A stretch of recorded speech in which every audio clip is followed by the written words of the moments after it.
All right, looks like we'll go ahead and get started. Thanks everyone for being here. My name is Megan Schargorodski, and I am the manager of the Kentucky Mesonet, and I'm going to be your moderator today for the Kentucky Monthly Climate Perspective on Drought and Hydrologic Conditions for the past month. Today's March 5th, 2020. It is hosted by the State Climate Office of Kentucky, and we have multiple partners that have contributed, including the National Integrated Drought Information System and the University of Kentucky. I'm going to introduce our two speakers today. We have Dr. Stuart Foster from the Kentucky Climate Center, and he is also the state climatologist for Kentucky. And he will be providing the look back and look forward for the climate conditions, as well as Matt Dixon from the UK Ag Weather Center. He will be talking on some of the agricultural impacts. And with that, I will go ahead and pass it to Dr. Foster. And again, welcome everyone. Again, our webinar is presented as a result of a number of partners, as Megan mentioned.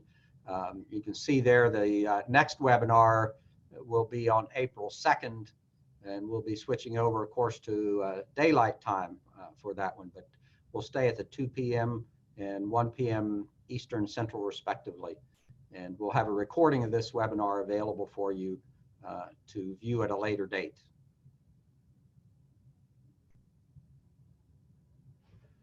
So the outline, again, recent conditions, added flooding below drought there. Hadn't had that on the list before, but with all the rain we've been having, I think we'll probably we'll want to be able to cover that side of things. And then again, impacts and outlooks from short term out to a seasonal outlook. And then we'll try to pull all that together and have an opportunity for any questions or discussion there might be.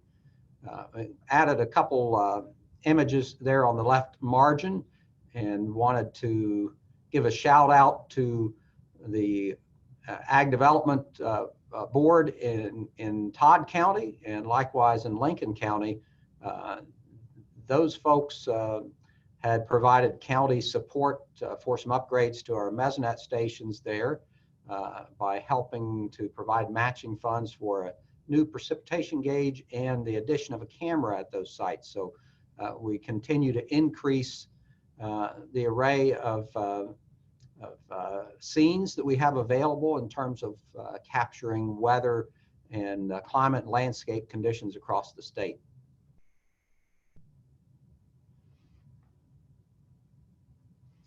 Okay, looking at precipitation over the last 30-day period, you can see on the map have very much a north-south type of gradient.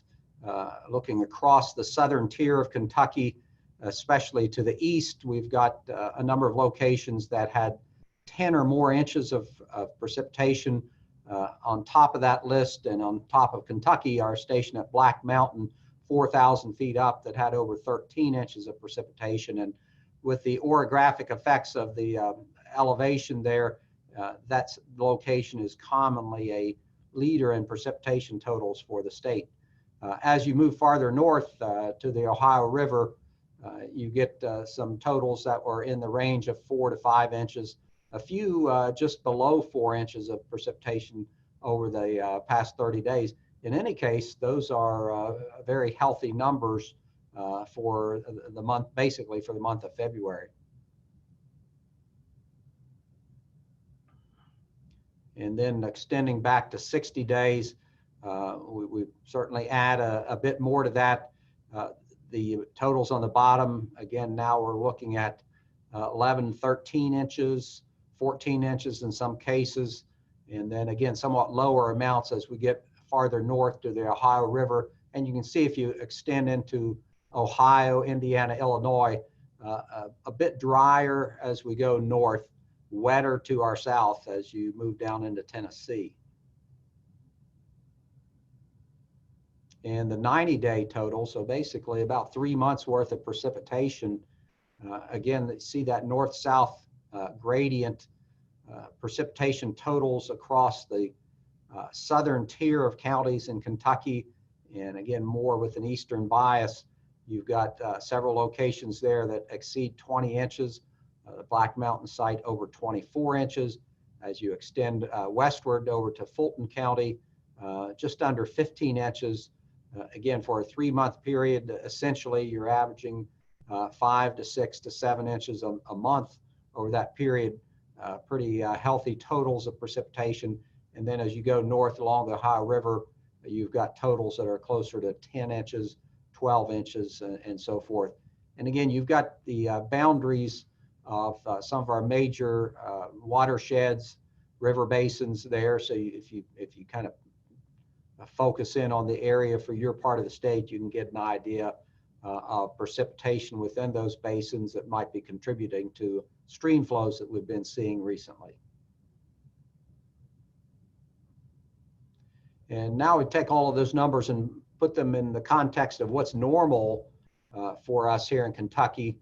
And you see a lot of blues and some purples, some greens there. All of that is showing that we've been above normal precipitation over the entire period. The 30-day totals in particular, you see the purple shading there cutting across southern and eastern Kentucky. Those are areas where we've had 200% to 300% of normal precipitation over the last 30 days. And the lighter blue shades are areas with 150 to 200% of normal precipitation over that 30-day period. And even the greens are nonetheless above normal precipitation. If you look at the 60-day period, again, you lose the purples, but you still see a lot of blues and greens. Again, the darker green is at least 125% of normal. As you look at the 90 days, again, 150 to 200% normal across the eastern and southern portions of the state, and running above normal elsewhere. So over the 30, 60, 90, no matter how you slice it, we've been above normal precipitation across the entire state. So pretty remarkable period, but it seems that we have been getting used to that pattern.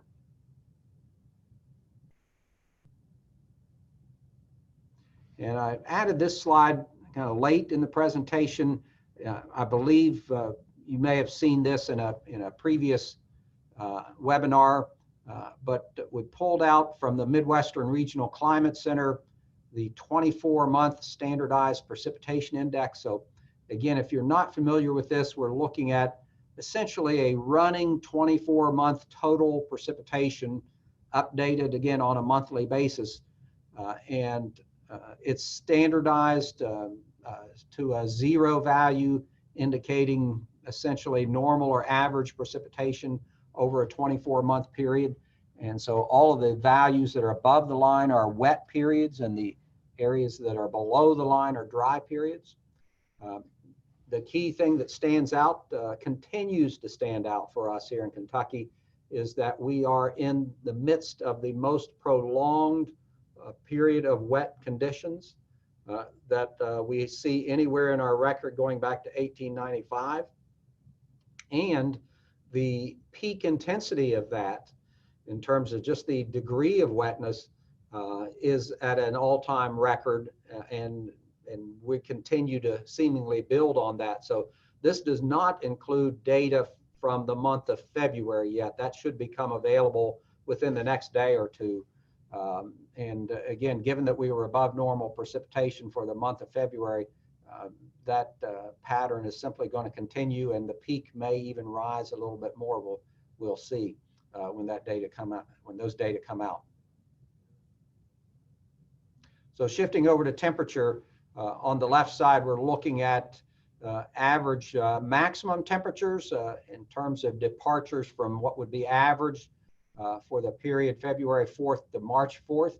And we've got gray areas, gray shading for most of Kentucky, and that indicates that we're right around normal, maybe a less than a degree above or below, a little bit cooler to our west and a little bit warmer to our east, but right around normal for the month of February, or that 30-day period, excuse me.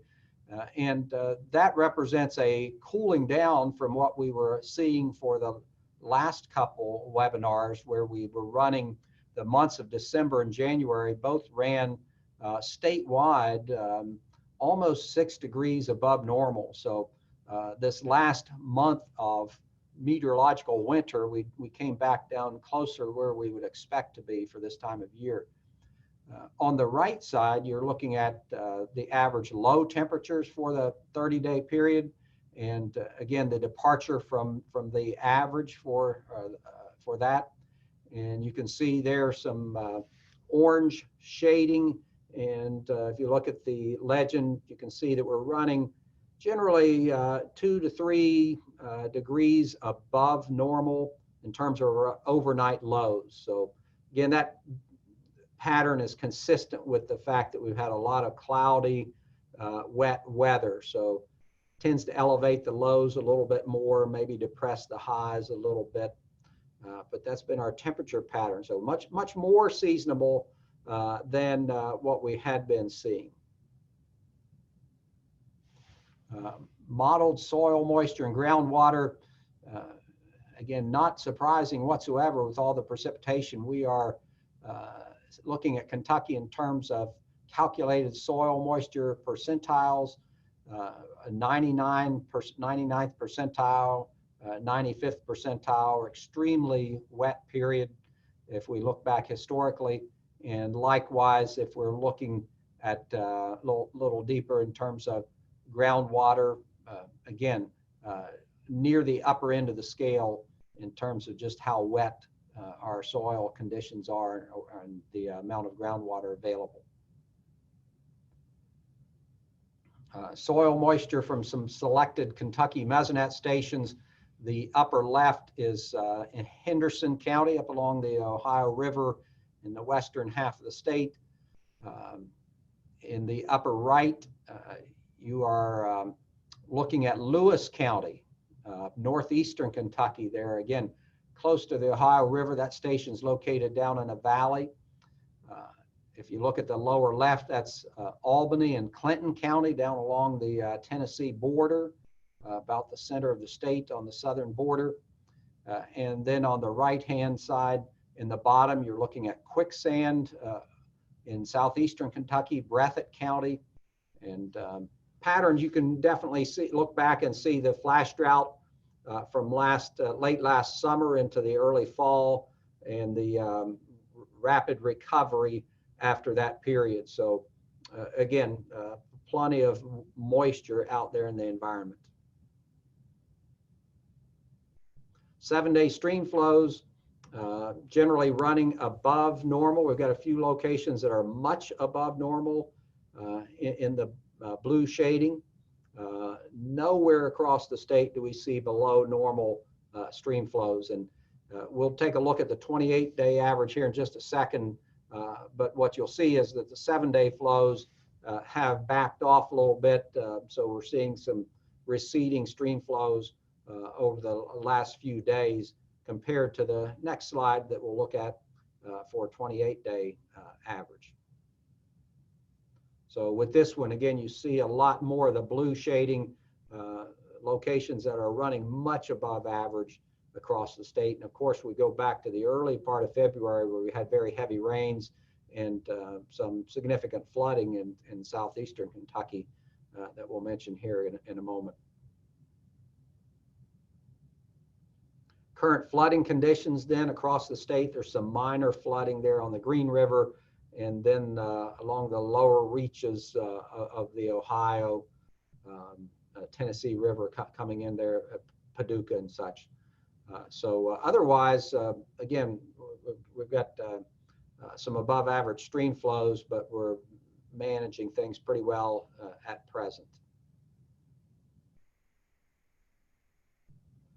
Moving on to drought, we can continue to be impressed by the relative lack of drought across the United States. And if you look at Kentucky and a Kentucky-centric focus on that map, and you see no drought anywhere within hundreds of miles of Kentucky. So you have to go all the way down into northern Florida to see any hint of dryness whatsoever. And again, that's just kind of very early stages of abnormally dry conditions.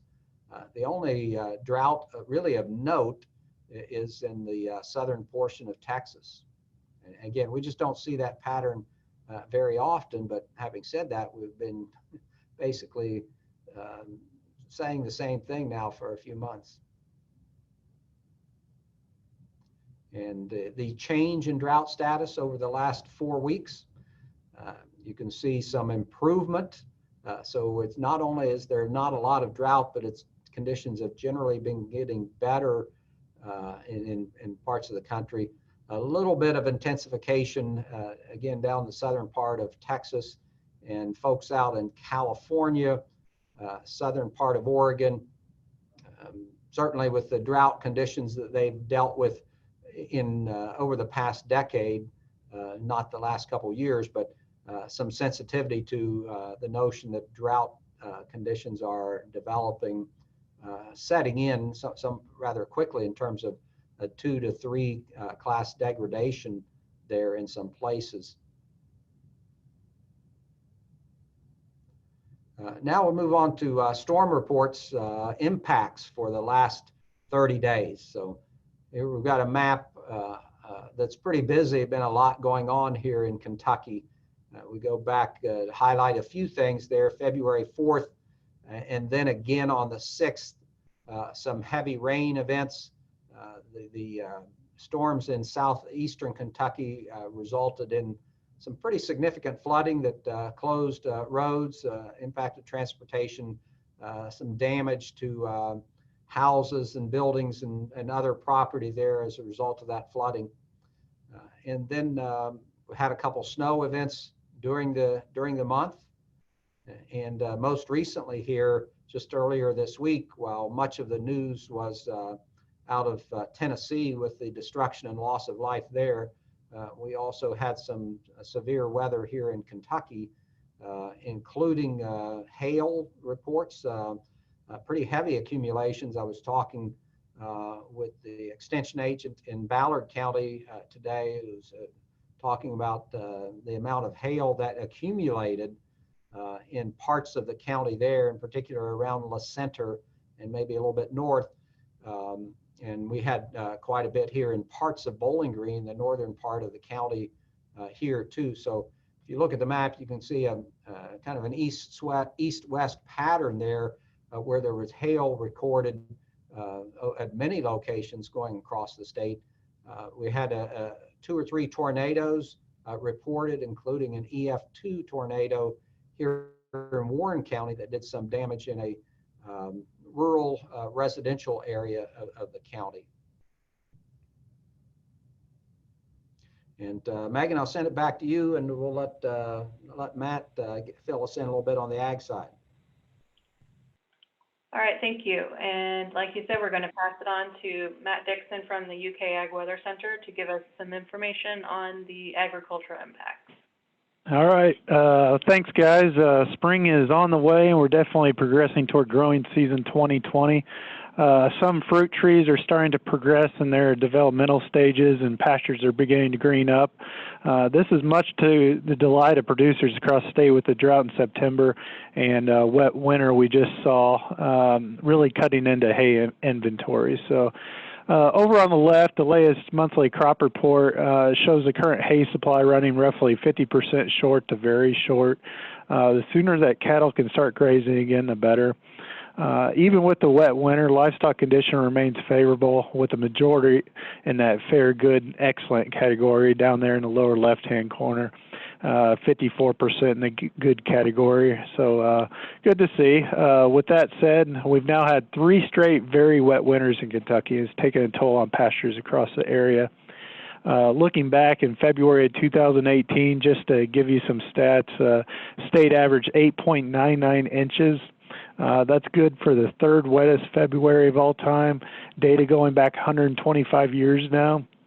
That was followed by February 2019, state average 9.39 inches, which is second all times, 9.39 inches.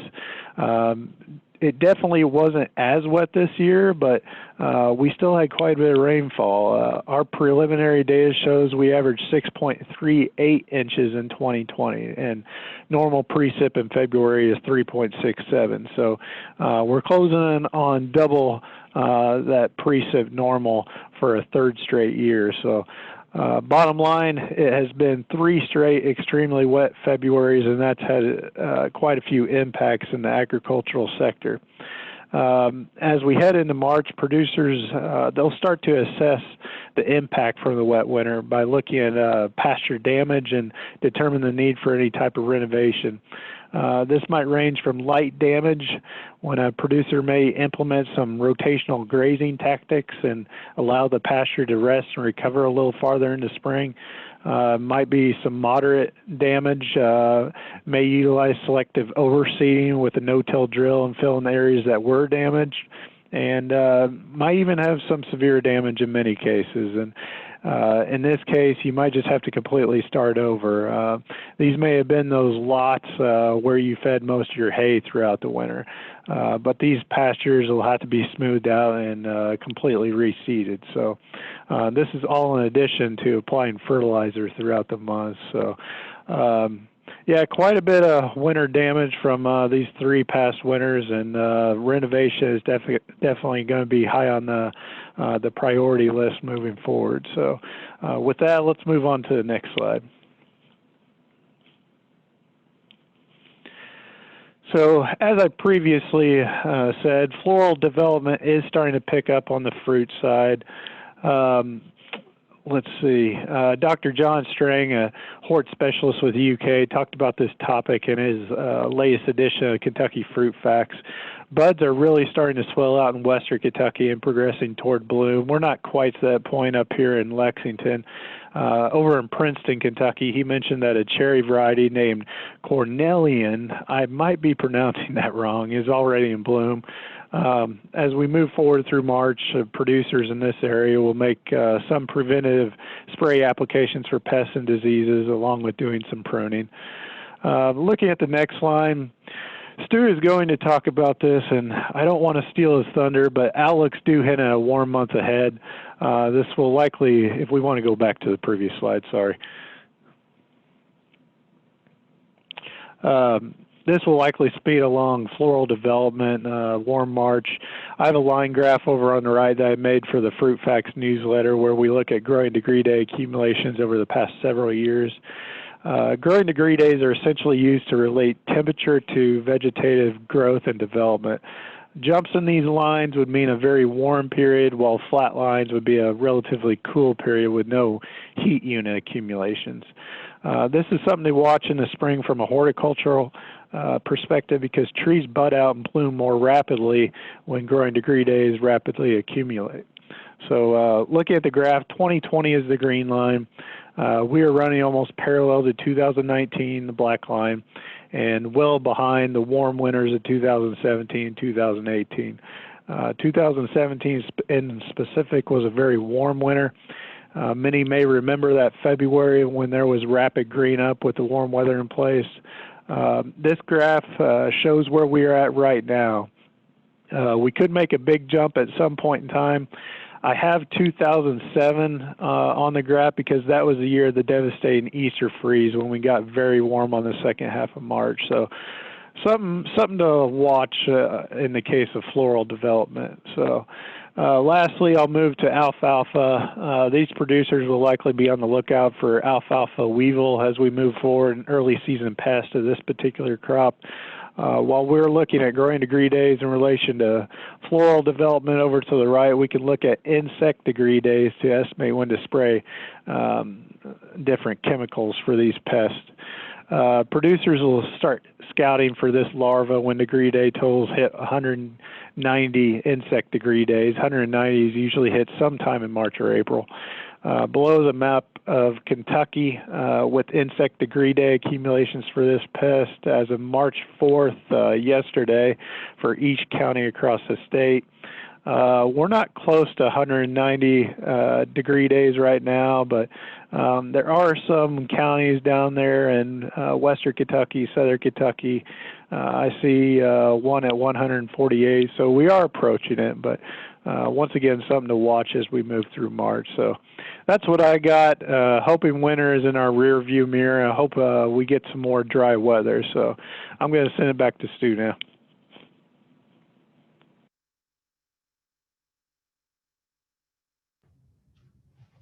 Okay, thanks, Matt. Really appreciate your contribution and the partnership we have. It really adds a lot of value for folks here in Kentucky. So yeah, well, let's move on, and we've seen some impacts. Let's take a look at the outlook going forward. Start with the 7-day quantitative precipitation forecast, and if you can hone in on Kentucky there, I wish we had the ability to kind of zoom in and highlight it a little bit, but we can't do that. But if you find it on there, we're looking at over the next week, precipitation amounts that are generally less than an inch, half an inch to an inch, somewhere in that range. So pretty close to normal for a 7-day period this time of year. Again, you mentioned we'd like to have some more dry weather there, Matt. So we'll keep hoping for it, but this may be as good of a break as we see here the next 7 days with about average precipitation. 6 to 10 day outlook. Above normal temperatures are likely. So we're in the area there where we've got about 50% likelihood of being above normal temperature-wise. So again, that means about a third chance of being near normal and much lower chance of being colder than normal. So pretty strong indicator that we're going to be warm here for the first half of March. And most of the country is seeing an elevated likelihood of wetter than normal conditions. So just a continuation of what we've seen here. And we've got part of eastern Kentucky that's in the bullseye for 50% likelihood of being above normal. Go to 8 to 14 days. We continue to see the persistence of above normal temperatures expected. And here we're seeing that core area that move out to our west. It's consistent with developing a ridging pattern in the east and more of a trough in the west that extends up. You can see that in affecting Alaska and such. So that roller coaster pattern in the jet stream, colder to our west, warmer to the east. And we've got certainly a good buffer to warmer temperatures here with that core area in the plains.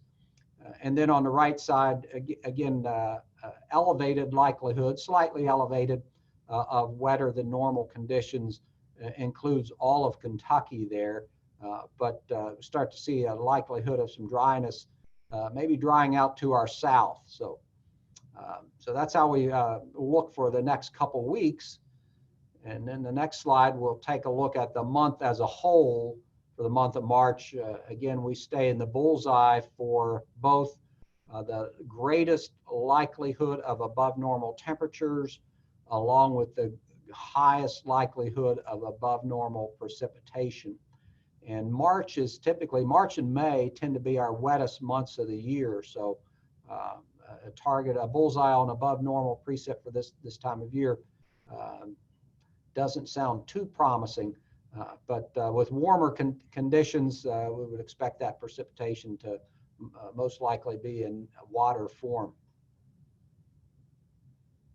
And then the seasonal outlook, again, continued to be above normal on temperatures, an enhanced likelihood of warmer conditions, and continue under that bullseye for an enhanced likelihood of wetter than normal conditions. And if that materializes, it's very much consistent with the pattern that we have seen here in Kentucky and in the Ohio River Valley, now going back, well over a decade, for the last few decades, where we've been getting wetter throughout the year, but in particular, it's been the spring season where that's been particularly noticeable. So warm and wet are the words. Okay, Megan. The stream flow outlook from our friends at the Ohio River Forecast Center, everything there in the Ohio River Basin projected in the above normal category for stream flows here in Kentucky, and everything really feeding into the Ohio River with the exception of just the upper portions of the Wabash Valley and such there in Indiana and into northwestern Ohio. And finally, the seasonal flood outlook for the months of March, April, and May.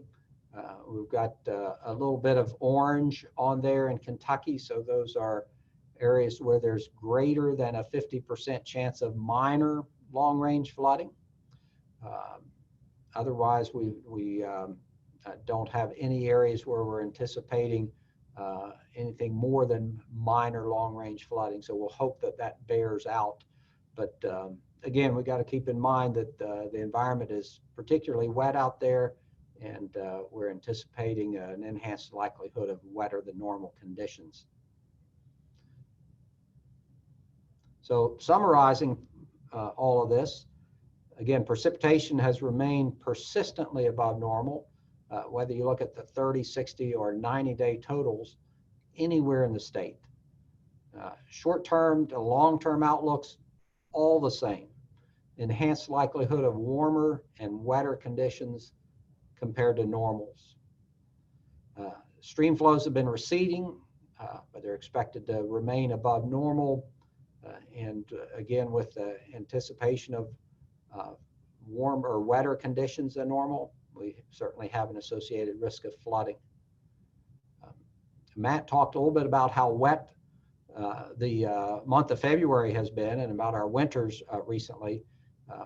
And again, we do not have the final numbers in, but all indication is that we'll end up as either the 5th or 6th warmest winter this year on record, going back to 1895-96 winter.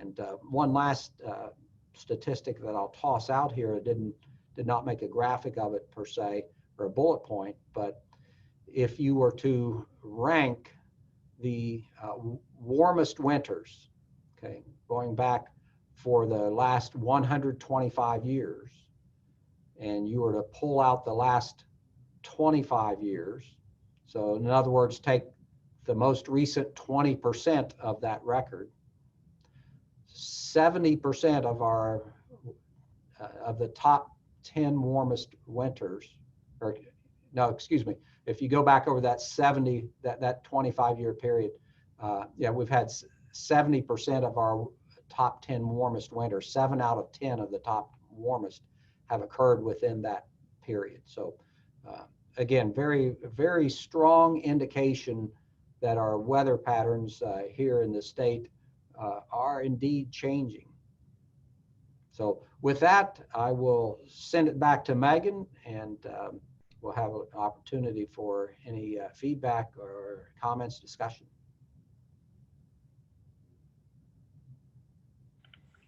All right, thank you, Dr. Foster and Matt, for providing that information. Now we will move on to a question and answer section. If you have any questions that you would like to ask either Dr. Foster or Matt, you feel free to either type it in the chat box or unmute yourself and speak aloud. So we'll give just a couple minutes for that, and feel free to speak up if you have a question.